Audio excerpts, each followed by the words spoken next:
Mr Speaker, I'm going to stand up today and I'm going to have a bit of a chat about unemployment and employment in New Zealand and where we're at. Love to talk about welfare and the Prime Minister's statements on that, and also talk about vulnerable children and protection and where we can go further there.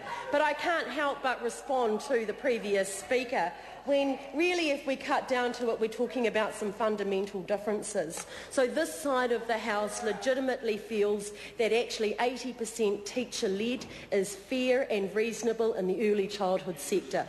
Actually, 8 out of 10 teachers being fully qualified and 2 not being is actually okay. The way we were heading under Labor was that pretty soon parents themselves were going to have to get degreed to be able to look after their own children. Actually being in an early childhood centre with your under 5-year-olds and 8 out of 10 of them having a degree and 2 of them not is okay by most New Zealanders. Actually, under 5-year-olds are different. Actually, it's a word called play.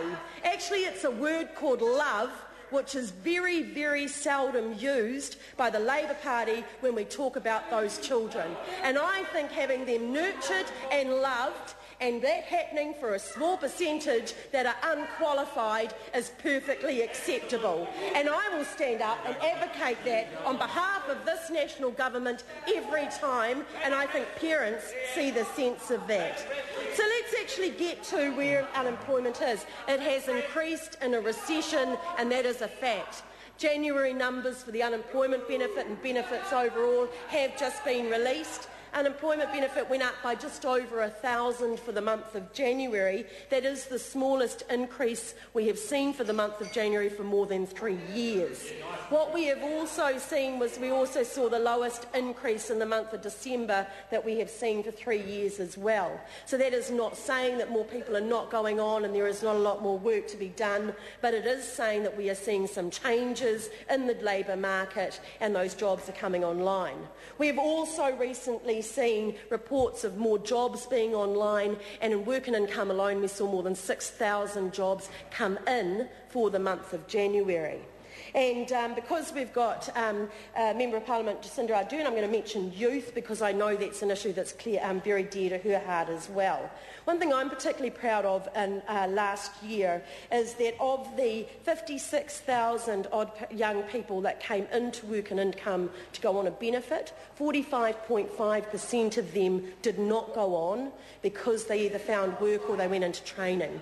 So we actually managed to triage off 45.5% of them by steering them in the right direction. There's a number of reasons why and how that has worked. Some of it has been around job opportunities, so making sure we linked better in with employers, giving a subsidy for those young people. So far we've had about 13,000 places taken up in both Job Ops and Community Max. Of the Job Ops component is about 9,500 places. So that's where that $5,000 goes to an employer for 6 months for a young person, paying around half of their wage and making a big difference. Industry relations have been strengthened between work and income and employers. We're also able to direct them faster and quicker into training, and as a consequence see less of them go on. And there's no doubt about it that that's been a huge bonus. The other way we've also got to get into consideration around with the benefit numbers, and my colleagues will appreciate this, that what we saw during the 2000s were the sickness benefit increased by nearly 50% and the invalids benefit increased by over 50%. So while the unemployment benefit was going down, the others were going up, and really what they were doing was transferring people from the unemployment benefit into the sickness benefit into the invalids benefit. Actually, we weren't getting a heck of a lot sicker. We certainly weren't getting 50% sicker, and that's for sure. So what you saw was, in supposedly the best of times, but the best of times that were completely squandered under the previous government, we actually saw benefits just moving from one to the other. I want to say that what we have seen in the last year and 2 years is the lowest percentage increase between those benefits since early 90s. So what we have done is been honest about the numbers that are on benefits, honest about what's happening and honest about the type of benefits they should be on. So you are not seeing the transfer going from unemployment benefit into sickness and onto invalids, where quite frankly someone's chances of going on into work from the invalids benefit is very poor. Under the current and under the mechanisms that were put in place by the Labor government, you are more likely to go into super than you are to go into work when you're on the invalids benefit, and we want to turn some of that stuff around. So yes, we will believe that people are worth more than a lifetime on welfare. And so, yes, that will mean some changes. And I personally understand some of the concern that comes from some of the sector that actually depend on welfare. I understand some of the frustration and the fear that actually comes from the possibility of changes coming. What I do also understand is the way that the Labor Party have chosen to absolutely scaremonger and play on that fear. So what they are actually saying to people is, we'd like you to stay victimised, we'd like you to stay on welfare, we'd like you to stay there because, quite frankly, keeping people down is the way to do it. What we are saying is actually we believe in people being worth more. We believe in actually backing people to get themselves either into work or ready for work.